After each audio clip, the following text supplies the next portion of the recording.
بسم اللہ الرحمن الرحیم۔ پیارے ناظرین، یمن کے بادشاہ کا خط جو آپ حضور صلی اللہ علیہ وسلم کو 1000 سال پہلے لکھا گیا تھا، وہ خط آپ حضور صلی اللہ علیہ وسلم کو 1000 سال کے بعد کس طرح سے ملتا ہے اور اس خط میں کیا لکھا تھا، ملاحظہ فرمائیے اس ویڈیو میں۔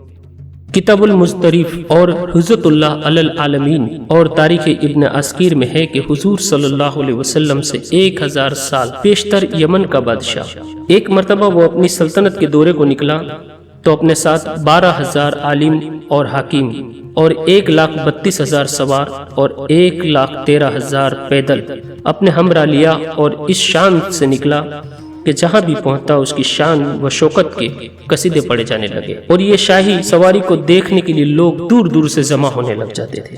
یہ بادشاہ جب دورہ کرتا کرتا مکہ معظمہ پہنچا تو اہل مکہ سے کوئی اسے دیکھنے نہ آیا۔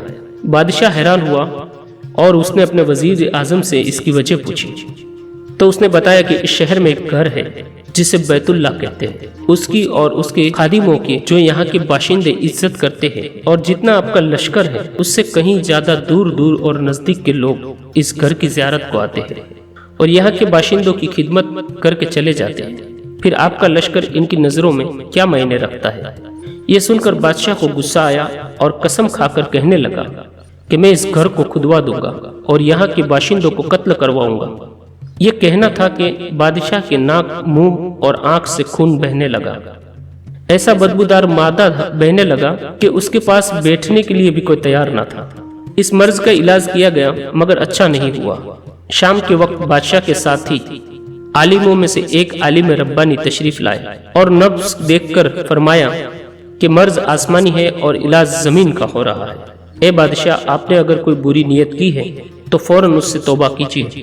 بادشاہ نے دل ہی دل میں بیت اللہ شریف اور خدام کعبہ کے متعلق اپنے ارادے سے توبہ کی۔ توبہ کرتے ہی اس کا وہ خون اور مادہ بہنا بند ہو گیا۔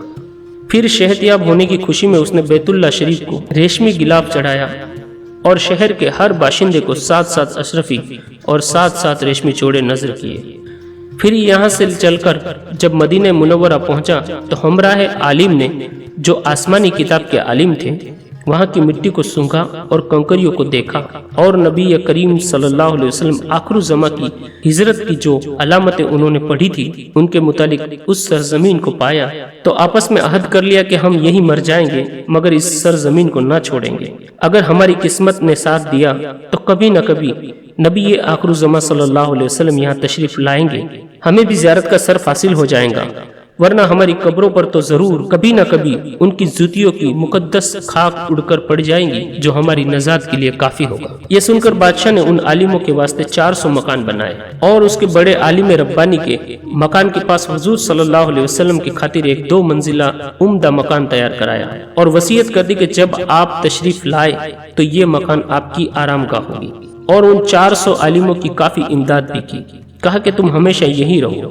پھر بڑے عالم ربانی کو ایک خط لکھ کر دیا گیا اور کہا کہ میرا یہ خط اس نبی آخر الزمان صلی اللہ علیہ وسلم کی خدمت اقدس میں پیش کرنا، اور اگر زندگی بھر تمہیں حضور صلی اللہ علیہ وسلم کی زیارت کا موقع نہ ملے تو اپنی اولاد کو وصیت کر دینا کہ نسل با نسل میرا یہ خط محفوظ رکھیں، حتیٰ کہ سرکار اقدس صلی اللہ علیہ وسلم کی خدمت میں پیش کیا جائے۔ یہ کہہ کر بادشاہ وہاں سے چلا گیا۔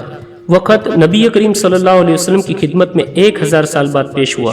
کیسے ہوا اور خط میں کیا لکھا تھا، سنیے۔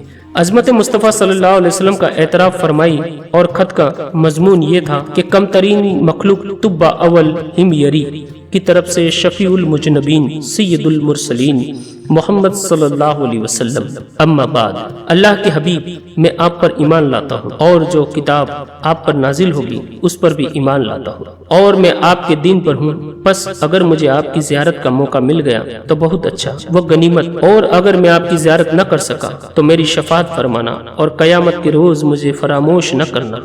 آپ کی پہلی امت میں سے ہوں اور آپ کے ساتھ آپ کی آمد سے پہلے ہی بیعت کرتا ہوں۔ میں گواہی دیتا ہوں کہ اللہ ایک ہے اور آپ اس کے سچے رسول ہیں۔ شاہ یمن کا یہ خط ان 400 عالموں کی نسل در نسل دوارا جان کی طرح حفاظت کیا جا رہا تھا، یہاں تک کہ 1000 سال کا وقت گزر گیا اور ان عالموں کی اولاد اس کثرت سے بڑھی کہ مدینہ کی آباد میں یہ کئی گنا اضافہ ہو گیا، اور یہ خط دست بدست مائے وصیت کے اس بڑے عالم ربانی کی اولاد میں سے حضرت ابو ایوب انصاری رضی اللہ عنہ کے پاس پہنچا۔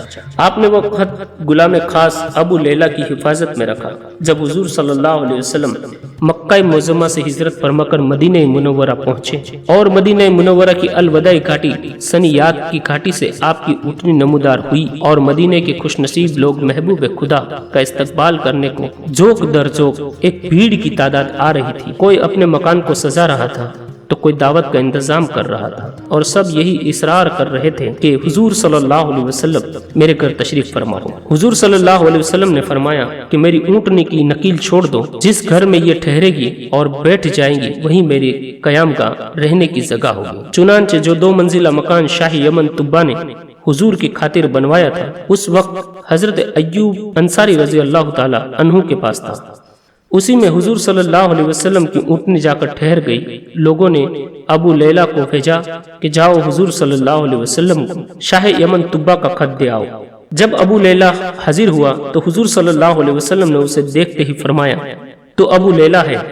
یہ سن کر ابو لیلہ حیران ہو گئے۔ حضور نے پھر فرمایا میں محمد صلی اللہ علیہ وسلم، شاہ یمن کا جو میرا خط تمہارے پاس ہے لاؤ وہ مجھے دے دو۔ چنانچہ ابو لیلہ نے وہ خط دیا اور حضور صلی اللہ علیہ وسلم نے پڑھ کر فرمایا نیک پائے طبا کو آفرین و شاباش ہے۔ ہمارے حضور صلی اللہ علیہ وسلم کا ہر زمانے میں چرچا رہا ہے، خوش قسمت افراد نے ہر دور میں حضور صلی اللہ علیہ وسلم سے فیض پایا۔ ہمارے حضور صلی اللہ علیہ وسلم اگلی پچھلی تمام باتیں جانتے ہیں۔ یہ بھی معلوم ہوا کہ حضور صلی اللہ علیہ وسلم کی آمد کی خوشی میں مکانوں اور بازاروں کو سجانا اور سجاوٹ کرنا صحابہ اکرام کی سنت ہے۔ اللہ تعالی ہمارے دلوں میں اپنے حبیب صلی اللہ علیہ وسلم کی محبت پیدا کرے اور ہمیں اس کی محبت میں سلائے اور اٹھائے، آمین۔ ہم اس ویڈیو کو یہیں پہ ختم کرتے ہیں۔ ویڈیو پسند آنے کی صورت میں ویڈیو کو لائک اور چینل کو سبسکرائب کریں اور اس ویڈیو کو زیادہ شیئر کرنے کی کوشش کریں۔ السلام علیکم ورحمۃ اللہ وبرکاتہ۔